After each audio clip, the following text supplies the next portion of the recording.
The pageant in recent times has been mired in controversy. The 10th of September festivities received a black eye following a very public embarrassment on stage at the coronation of the 72nd Queen of the Bay. Two queens were crowned.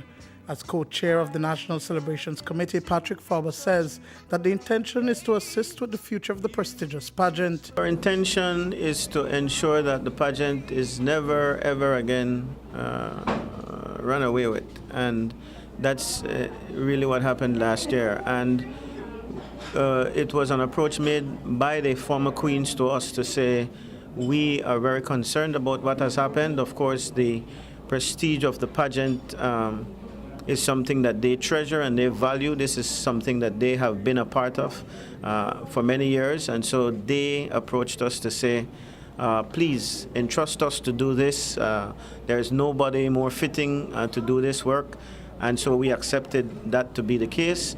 And while we insist that it be a pageant because of its patriotic and civic value to us, that it belonged to the government and people of Belize, that there is no other entity more fitting to manage it than the Association of Former Queens. Emma Boyton remains as head coordinator for the pageant, but with Queen of the Bay 1998, Shara Williams coming on board as co-coordinator.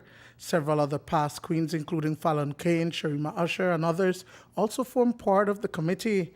Williams says that a new structure will be put in place to maintain the integrity of the pageant. It is very important that we maintain the essence of the Queen of the Bay. So one of the things we're definitely putting into place this year, as the Deputy Prime Minister mentioned, that we're looking, Cabinet has had a discussion on it. So they're looking at putting in the proper structure.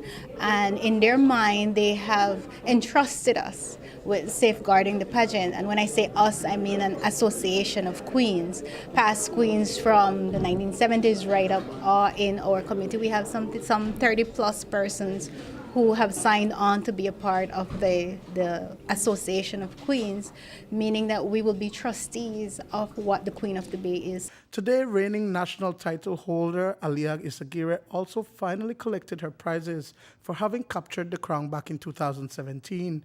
Aside from getting a scholarship, a laptop, cash, and other prizes, Williams says the pageant is evolving and took the opportunity to invite young ladies to compete. Our committee have been meeting in order to plan the 73rd Queen of the Bay. But before we can start planning what the next pageant is, we need to look at the structure. And some of the things that has come up in discussion are Miss Emma had a tendency of picking the judges the last week before the pageant, simply because, you know how it goes with judges. So one of the things the committee have decided to do is to formulate a structure of selecting judges. Definitely one of the biggest things is no politicians, absolutely.